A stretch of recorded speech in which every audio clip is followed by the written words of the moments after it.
Esta mañana quiero presentarles un seminario que tiene que ver con el estudio de la palabra de Dios. ¿Cuántos quieren ser fortalecidos por el estudio de la palabra de Dios? Porque la palabra de Dios entra a lo más profundo de nuestro ser, cambia nuestras vidas a través del Espíritu Santo. La palabra de Dios es viva y eficaz. Hermanos, quiero que tengamos una corta oración antes de iniciar este seminario que les tengo en esta mañana. Oremos. Padre nuestro que estás en los cielos, Señor, gracias te damos porque podemos abrir la Santa Escritura, podemos observar todas las promesas que tú nos has dejado a fin de prepararnos en estos tiempos finales para estar en el reino eterno, para estar en la vida eterna. Ahora, Padre, queremos que por favor nos hables en esta mañana y así, Padre, recibir esa fortaleza para hacer tu voluntad, para ser obedientes a tu palabra y aferrarnos a esa salvación que nos has otorgado. Gracias, Padre, por escucharnos. Dirígenos en el nombre de Jesús. Amén. Muy bien, como ustedes pueden ver, el título es ¿Cómo hacer un estudio exegético a un pasaje bíblico? Este es un seminario, vuelvo y repito, en donde cada uno de nosotros vamos a aprender cómo estudiar a profundidad un texto bíblico. Así que vamos a avanzar, vamos a responder algunas definiciones. Para comenzar, quiero que definamos qué es exégesis, qué significa esa palabra. Antes de definirla, quiero hacer una comparación. ¿Cuántos de los que están aquí han cruzado un río en algún momento de su vida? A ver, allá levanta la mano, los hermanos han cruzado un río. Ok, y ese río que cruzaron, ¿cómo era? ¿Era grande, caudaloso, pequeño o un riachuelo? Grande y hondo, dicen algunos. Bueno, pues déjeme decirle que el estudio de la Biblia lo podemos relacionar con cruzar un río entre nuestra época y la época de quienes recibieron esa escritura. ¿Sí? Hay mucho que nos separa a nosotros de la época en la cual se escribió la Biblia. Así que hoy vamos a ver cuáles son las implicaciones de todo lo que nos separa a nosotros de los receptores bíblicos. Y vamos a adquirir enseñanza para nuestra vida espiritual de tal manera que podamos estar fortalecidos en el Señor, fortalecidos en la palabra de Dios. Solo los que estemos salvaguardados en la palabra de Dios podremos hacerle frente a Satanás en la crisis final. Así que definamos entonces exégesis. Es el procedimiento mediante el cual se extrae el significado original. ¿De qué? De un pasaje bíblico. Ese es un procedimiento. A través de la consideración de factores históricos, gramaticales y literarios. ¿Para qué? Para conocimiento y aplicación de ¿quiénes? Del lector bíblico de hoy, o sea, de nosotros. Muchas veces nosotros leemos la Biblia y la leemos así, pues, superficialmente. Muchas veces no entendemos algún texto bíblico y lo pasamos de largo. Por ejemplo, Levítico del 1 al 7, del capítulo 1 al capítulo 7, tú encuentras muchas ofrendas. Y tú dices, ¿y qué es eso del holocausto? ¿Qué es eso de los corderos? Y no entiendo esto de la expiación, por ejemplo. Pero al estudiar profundamente esos primeros 7 capítulos de Levítico, eso es solo un ejemplo que estoy poniendo, te das cuenta que las ofrendas eran voluntarias y que muchas de las ofrendas, por ejemplo, el holocausto tenía que ver con una entrega total del ser hacia Dios. Pero cuando lo leemos superficialmente no entendemos. Hoy no vamos a estudiar Levítico, vamos a estudiar otro texto a manera de ejemplo de cómo estudiar un pasaje, cómo hacer un estudio exegético a un pasaje bíblico. Avancemos. La exégesis incluye el papel imprescindible ¿de qué? ¿De quién? Del Espíritu Santo. ¿Cuál es la función del Espíritu Santo en el estudio de la Biblia para nosotros hoy día? Nos conduce a la verdad. Su palabra es la verdad. Mira, el Espíritu Santo nos da iluminación. ¿Qué nos da el Espíritu Santo? Iluminación para comprender el mensaje de Dios en su palabra. Los profetas recibieron una revelación y nosotros ahora debemos recibir iluminación. ¿Cuál es la diferencia entre revelación e iluminación? La revelación que recibían los profetas estaba cargada de sucesos o de visiones sobrenaturales. Por ejemplo, Juan, el apóstol Juan, allá en la isla de Patmos. ¿Alguien me menciona algo sobrenatural que Juan vio en la isla de Patmos? ¿Qué vio cuando estaba escribiendo Apocalipsis? Al escribir Apocalipsis vio bestias. ¿Qué más vio? Un dragón, bestia de muchos cuernos. Sí, un trono, un santuario, y Juan veía cosas sobrenaturales. Una bestia que sale del mar, una bestia que sale de la tierra. Eso es una revelación, estaba cargada de algo sobrenatural. Nosotros ahora no necesitamos recibir una revelación como la que recibió Juan, como la que recibió Pablo, porque ya todo lo revelado para nuestra salvación ya está en la Biblia. Lo que debemos recibir es iluminación. La iluminación nos ayuda, vuelvo y repito, y que nos quede claro, a entender el mensaje que Dios tiene para nosotros hoy en la Biblia. Por eso dice que es imprescindible que el Espíritu Santo esté ahí. El papel del Espíritu Santo en nuestra vida. La exégesis presupone tanto una investigación como un informe. O sea, como vimos, la definición de exégesis tiene que ver con una investigación que tú haces y un informe también que tú escribes. Claro, tal vez nosotros, la mayoría de hermanos que estamos en la iglesia, no nos vamos a dedicar mucho a la teología. Más que todo nosotros los que estamos en el ámbito pastoral, se nos exige que escribamos exégesis, que escribamos, investiguemos y escribamos informes de ciertos pasajes bíblicos. Sin embargo, si todo cristiano, todo seguidor de Cristo Jesús, si todo discípulo se empeña en estudiar más a profundidad la Biblia, corre menos peligro de ser engañado. ¿Sí? Avancemos. El texto que vamos a tomar como ejemplo para enseñarles cómo hacer un informe exegético es 1 Corintios 1 del 18 al 20. Vamos a abordar 4 pasos para hacer una correcta exégesis en un texto bíblico. ¿Cuántos pasos vamos a abordar? 4. ¿Sí? Avancemos. Leamos el texto bíblico. Allí está en una versión que se llama Nueva Versión Internacional. Lo vamos a leer. Allí dice, me explico, así lo dice en esa versión. Me explico. El mensaje de la cruz es una locura para los que se pierden. En cambio, para los que se salvan, es decir, para nosotros, este mensaje es el poder de Dios. Luego sigue diciendo el 19, pues está escrito, destruiré la sabiduría de los sabios, frustraré la inteligencia de los inteligentes. Siga, vamos a seguir a la siguiente. ¿Dónde está el sabio? ¿Dónde el erudito?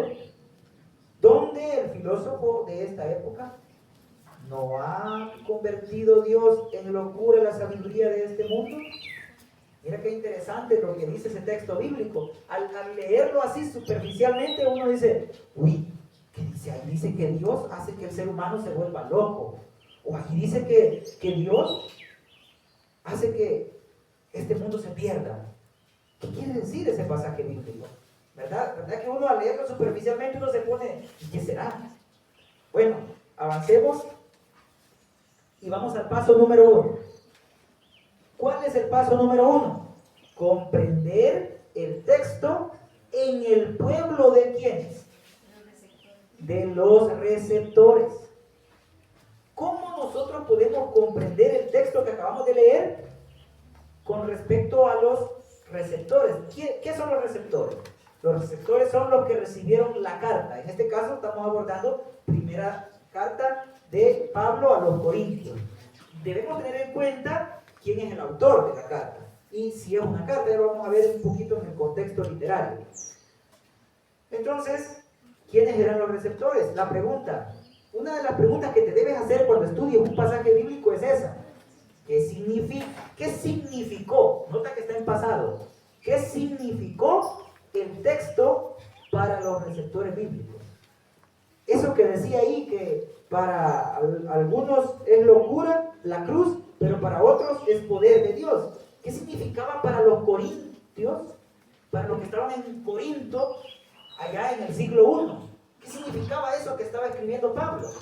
Al entender eso, nosotros podemos entender una aplicación para nosotros. Y podemos entender cuál es el mensaje de Dios. Porque muchas veces nosotros podemos correr el riesgo de ponerle nuestro propio pensamiento a lo que la Biblia dice. Pero no es nuestro propio pensamiento. Es lo que Dios piensa y lo que Dios quiere para nuestra vida. Es la voluntad de Dios para nuestra vida.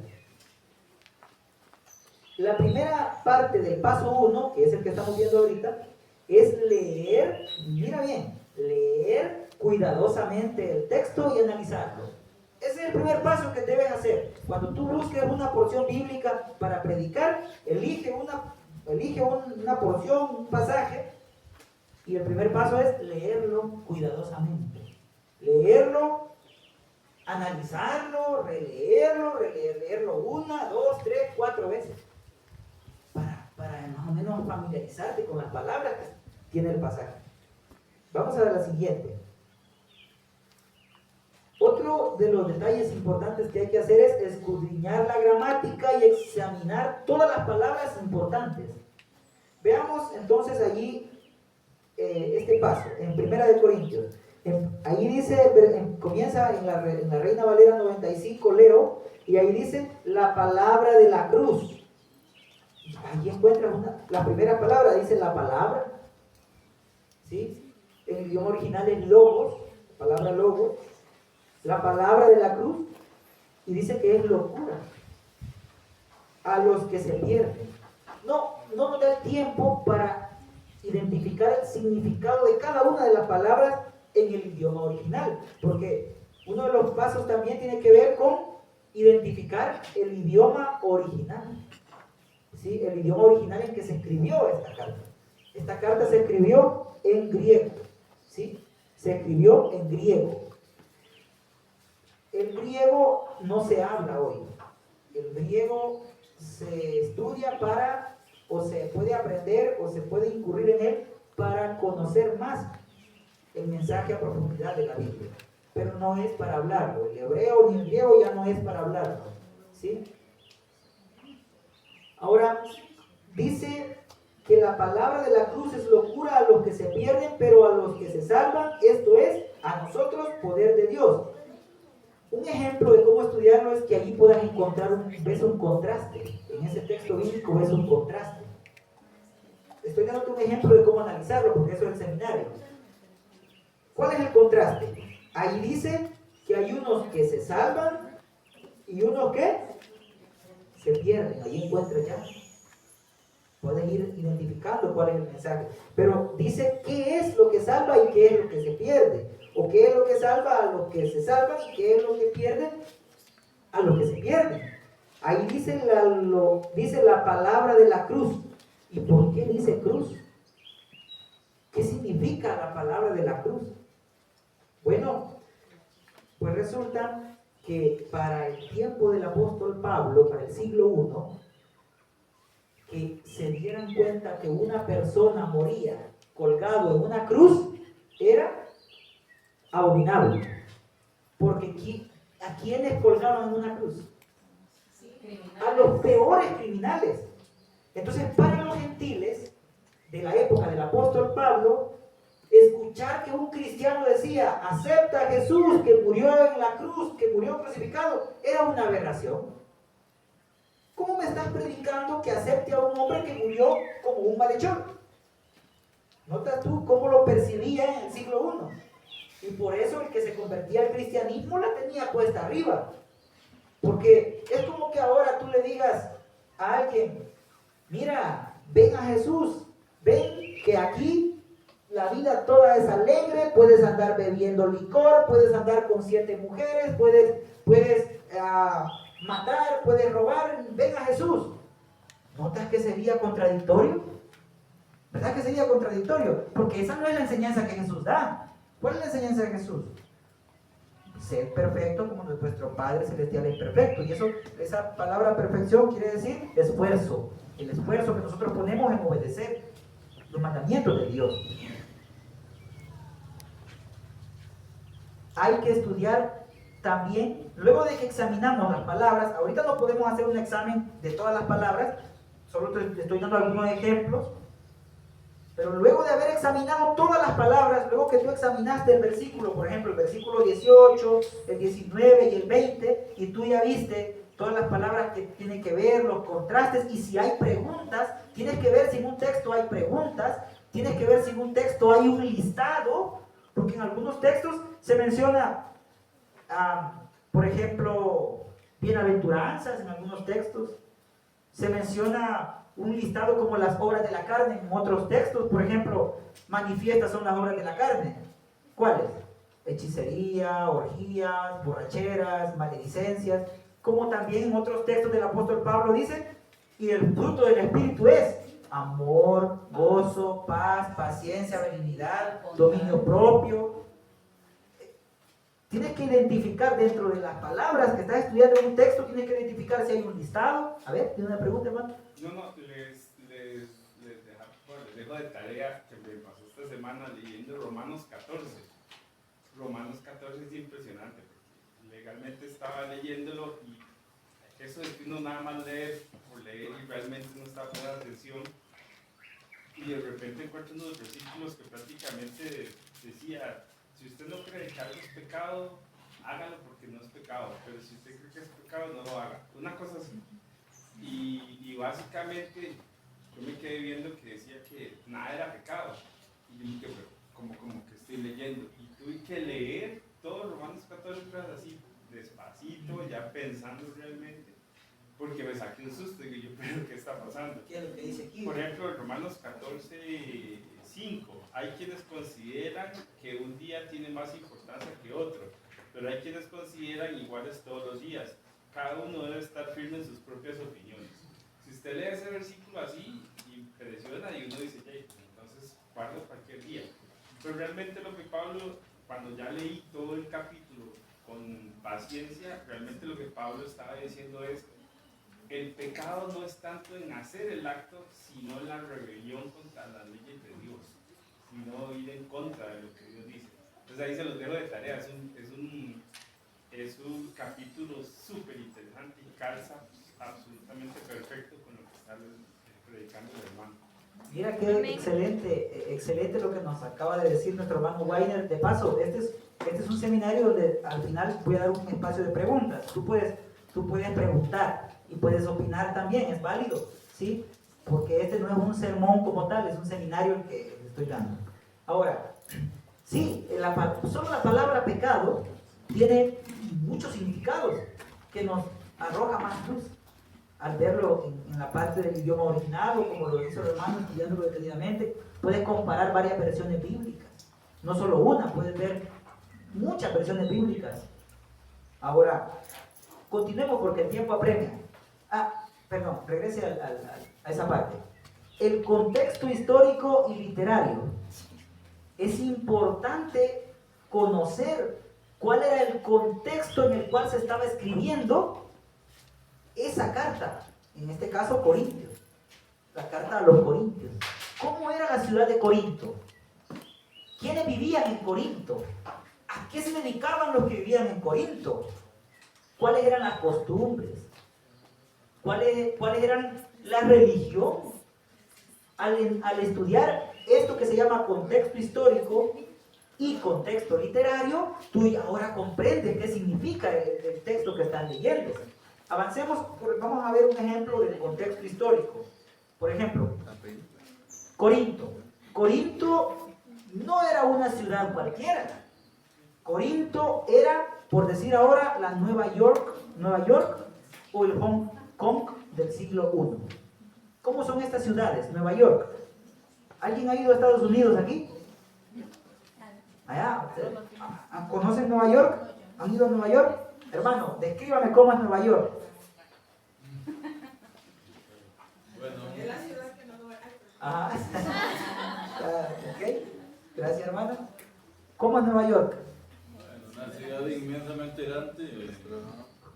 Bueno, en términos generales, es un conjunto de islas pequeñitas, porque te dan de agua acá, normal por todo lado.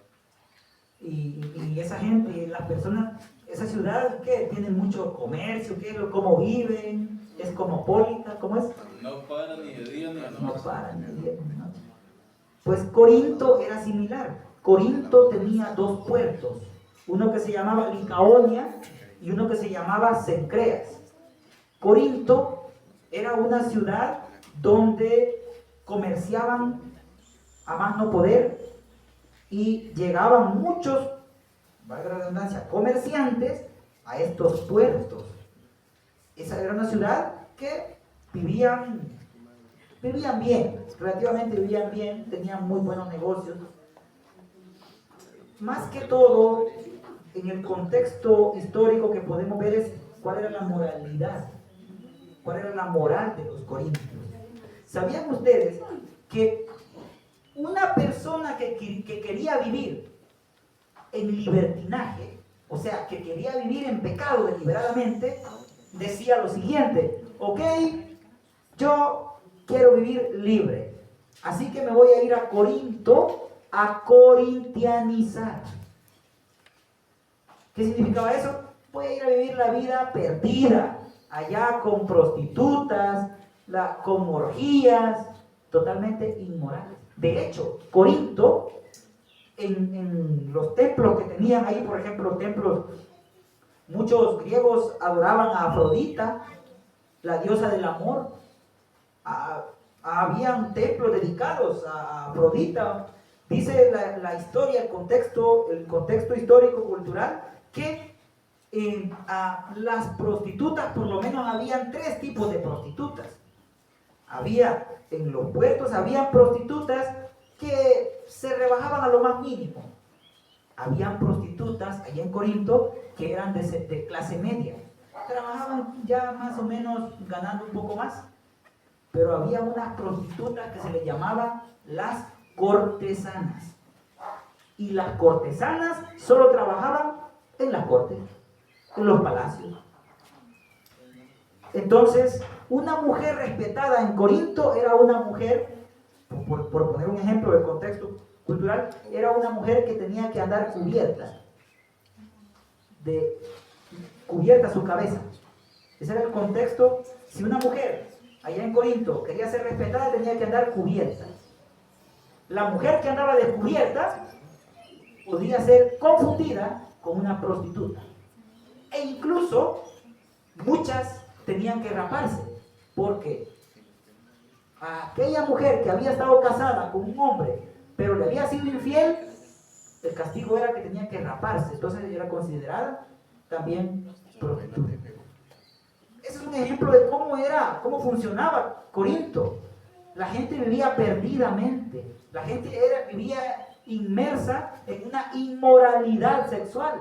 Tanto que hasta había incesto en la iglesia a quien Pablo le escribe. Porque Pablo le está escribiendo a una iglesia naciente. Una iglesia allá en Corinto. Y si tú lees desde el 1 al 4, te vas a dar cuenta que esa iglesia es una de las iglesias más problemáticas. Y era de esperarse. Era una iglesia que tenía muchos problemas de inmoralidad sexual, problemas de adoración, que consideraban a unos como dioses, como Apolos, incluso a Pablo. ¿Sí? Yo soy de Pablo, yo soy de Apolos, decían. Tenían muchos problemas porque estaban rodeados, lastimosamente estaban rodeados de mucho paganismo. Entonces, al estudiar ese contexto, tú te das cuenta de cuál es el mensaje. Eso es lo que estoy queriendo dejar en claro en este seminario. Avancemos entonces. Podemos hablar mucho más de Corinto, pero no vamos a hablar más porque tengo que explicarles los siguientes 3 pasos. Entonces, avancemos. Ya les expliqué esa parte. Aquí. Ok, en el contexto cultural, en el contexto histórico-cultural, hay que hacerse las siguientes preguntas. ¿Quién era el autor? El autor era Pablo. De Corintios, era Pablo. Escribió 2 cartas. ¿Cuál era su trasfondo? Bueno, tú sabes que Pablo era hebreo de hebreos. Era un hombre que conocía las leyes, un hombre estudiado. Podemos hablar solo de la pregunta ¿quién es el autor? Tú puedes sacar sermones tras sermones, tras sermones, tras sermones. Porque la palabra de Dios es profunda. Y ya no se diga cuál era su trasfondo, cuándo se escribió esta carta, dónde estaba Pablo cuando se escribió, cuál era la naturaleza de su ministerio, a qué se dedicaba Pablo. Pablo fundaba iglesias. Ni se casó por andar predicando y plantando iglesias. ¿Qué clase de relación tenía con sus receptores? ¿Cuál era la relación que Pablo tenía con los corintios? Con los de Corinto. Pablo amaba a la iglesia que fundaba, ¿sí? Y si tú ves, Pablo les escribe, exhortándoles, animándoles. Toda la carta de Corintios es una carta para aconsejarles, para que no vivan inmersos en la inmoralidad y en la perdición. Y avancemos. ¿Qué le movió a escribir? Es otra pregunta que debes hacerte en el contexto histórico-cultural. ¿Por qué Pablo le escribió a ellos? ¿Quiénes eran los receptores bíblicos? Ya vimos un poquito.